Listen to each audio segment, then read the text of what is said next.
బాధపడుతున్నాడు.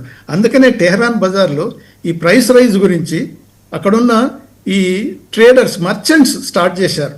ఏమని, anti government, ఏది మన రియాల్ పతనం అయిపోవటం అనేది, తర్వాత ప్రైస్ రైజ్ ఇంత పెరిగిపోవటం అనేది, ఈ నిత్యావసర వస్తువులు దొరకపోవటం అనేది దానికి అగెనిస్ట్గా స్టార్ట్ చేసేటప్పుడు సింపుల్ మర్చెంట్స్ నుంచి మొదలు పెడితే, ఈ ట్రేడర్స్ నుంచి మొదలు పెడితే మొత్తం ఆర్డినరీ సిటిజన్ అంతా ఇప్పుడు జాయిన్ అయిపోయి దేశం అంతటా మొత్తం ఇటువంటి అంటే ఏమైందనంటే ఈ పెంటప్ ఏదైతే ప్రజల్లో ఈ కోపం ఏదైతే ఉందో అది ఉబ్బెక్కి అంటే ఎక్స్ప్లోడ్ అయిపోతున్నది. దానివల్ల సడన్ గా స్ప్రెడ్ అయిపోయి మీరు అన్నట్టు ఇప్పుడు అదే 2,000కు పైన మంది. 2,000 కాదు సార్ అంబాసిడర్ గారు, 2,000 కాదు, 12,000 మంది. ఎందుకంటే ఆ 12,000 మంది అనధికారి. ఇప్పుడు ఇంకోటి వాళ్ళు ఇందాక నేను మీకు చెప్పినట్టు ఇంటర్నెట్ని కట్ చేయడం కోసం వాళ్ళు ఒకటి పెట్టుకున్నారు, ఒక కిల్ స్విచ్ అనే ఒక పరికరాన్ని వినియోగించి స్టార్లింక్ సర్వీసెస్ని కూడా డిస్రప్ట్ చేసి పారేశారు. లోపల ఏం జరుగుతోంది, చైనాలో ఏం జరుగుతుందో బయట ప్రపంచానికి ఎలా తెలియదో అదే ఫార్ములాని, అంటే చైనా ఫ్రెండ్ కదా వీళ్ళకి, అదే ఫార్ములాని వీళ్ళు కూడా ఉపయోగిస్తున్నారు. 12,000 మంది అంటే సామాన్య వ్యవహారం కాదు. ఇంత స్థాయిలో అంతర్యుద్ధం జరుగుతున్నప్పుడు, ఇంత స్థాయిలో ఎక్కువ సంఖ్యలో ప్రజలు ప్రాణాలు కోల్పోతున్నప్పుడు మరి ప్రపంచ పోలీసు తన బాధ్యతగా ఆయన వెంబడే కండువా వేసుకుని భుజం మీద దిగాడు. దిగి ఆ షాని జూనియర్ షాకి ఆయనకి పాపులారిటీ ఉందేమో కానీ అడ్మినిస్ట్రేటివ్ స్కిల్స్ లేని కారణంగా ఇప్పుడు అక్కడేదో వాళ్ళ ట్రైనింగ్ కాలేజీలో పెట్టి ఏదో శిక్షణ ఇప్పిస్తున్నాడు. బట్ షాని కూడా అంతే స్థాయిలో అంగీకరించడానికి ఇరాన్ ప్రజలు సిద్ధంగా లేరు. ఎందుకంటే చూశారు కదా, రెజీమ్ చూశారు కదా, షా ఎంత అటోక్రటిక్గా బిహేవ్ చేసి, ఎంత అట్రాషియస్గా తన పరిపాలనా కాలంలో ప్రజల్ని చంపించి చేసిన ప్రధానమైన తప్పిదం అసలు ఏమాత్రం ఎవరికి అడ్డురాని కమ్యూనిస్టు నాయకులను కూడా చంపించేయటం.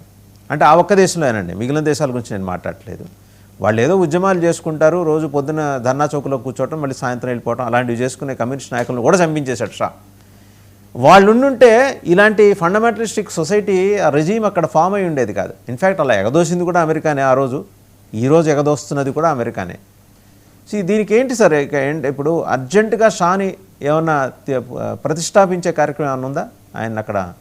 మళ్ళీ ఎందుకంటే అక్కడ డెమోక్రసీ అయితే రూల్డ్ అవుట్, ఎందుకంటే ఫండమెంటలిస్టిక్ పీపుల్ కూడా అంతే 50% ఉంటారు, 50% కొంచెం ఆధునిక భావజాలం ఉన్నవాళ్ళు ఉన్నారు.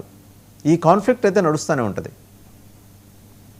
వాసు గారు మీరు అన్నట్టు కరెక్టే. ఇప్పుడు ఏంటంటే ఇప్పుడు American interest is the prime concern వాళ్ళ అమెరికన్స్కు. ఈయన షా ఉన్నాడా, లేకపోతే ఇంకొక అదర్ పర్సన్ ఎవరైనా వచ్చున్నారా, లేకపోతే ఇదే కంపెనీ కనుక ట్రంప్కు ఓకే మీరు ఏం చెప్తే అది వింటానంటే మళ్ళీ ఆయన్నే మొదలు పెట్టేస్తారు, ఆయనకి మొత్తం సపోర్ట్ చేసేసి అది నడిపిస్తారు. ఈ అమెరికన్స్ ఇంట్రెస్ట్ అది. అయితే ఇప్పుడు ఇక ఈ ఖమేనీ ఏం చేశాడంటే యాంటీ అమెరికన్ స్టాండ్ స్ట్రాంగ్గా తీసుకున్నాడు కాబట్టి, ఎందుకంటే మొన్నటి వరకు కూడా ట్రంప్ అన్నాడు కదా, అంటే మనం సంభాషణలు జరుపుతున్నాము, వాళ్ళు మమ్మల్ని రిక్వెస్ట్ చేస్తున్నారు, 1-2 రోజుల్లో మేము మాట్లాడతాము, ఏదో ఒక సొల్యూషన్ వస్తుంది అన్నట్టు ఉన్నది.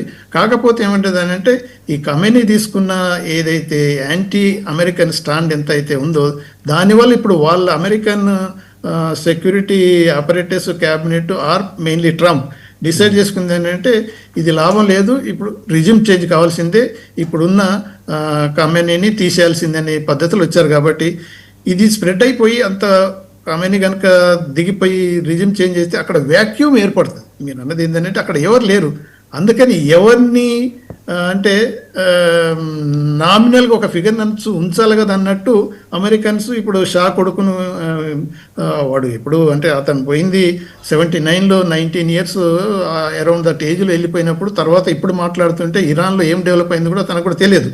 కానీ ఒక ఫిగర్ అని పెట్టాలి కదా అన్నట్టు, yes there is no doubt, వాళ్ళకి చేతిలో ఒక ఆట బొమ్మ కావాలి పెడుతున్నారు. సార్ నిన్న రాత్రి ట్రంప్ చేసిన పోస్ట్ చూసారా ఆయన ట్రూత్ మీడియాలో?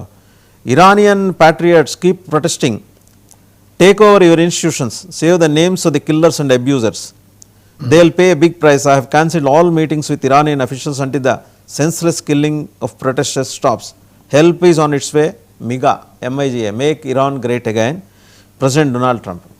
మీరు చేయండి అంటే అక్కడ మంట అంటుకుంటే దాంట్లో ఆయిల్ పోస్తున్నాడు ఈయన, ఇంకా ఎగదోస్తున్నాడు. మీరు చేయండి, మీ వెనకాల నేనున్నాను, help is on its way, MIGA అంటున్నట, మేక్ ఇరాన్ గ్రేట్ అగైన్. ఏ గ్రేట్ అగైన్? వాళ్ళు ఒకప్పుడు దించిన షా గ్రేట్ అగైనా, లేకపోతే ఇప్పుడు ఇంకేమన్నా కొత్త 6వ వేలని సృష్టించి అక్కడ ప్రతిష్టాపన చేయబోతున్నాడా? చూడండి, ఒక ప్రెసిడెంట్, మీరు చూసుంటారు మీ సర్వీస్లో కనీసం 7-8 మంది ప్రెసిడెంట్స్ చూసుంటారు. ఎక్కడ కూడా వాళ్ళ డెకోరం దాటి మాట్లాడిన సందర్భం. అఫ్కోర్స్ అభిప్రాయ భేదాలు ఉండొచ్చు కాక వేరే దేశాలతోటి, కానీ ఎంతో డిప్లొమాటిక్గా వాళ్ళ కల్చర్ని అలా మెయింటైన్ చేశారు, డెకోరం మెయింటైన్ చేశారు. ఆయన మీరు ఎగదోయటం ఏంటిది? హింసను ఎగదోయటం కదా? మీరు అన్నట్టు అదే చూశాను మన వాసు గారు ఆయన ఇచ్చిన ఇది ఏదైతే సోషల్ మీడియా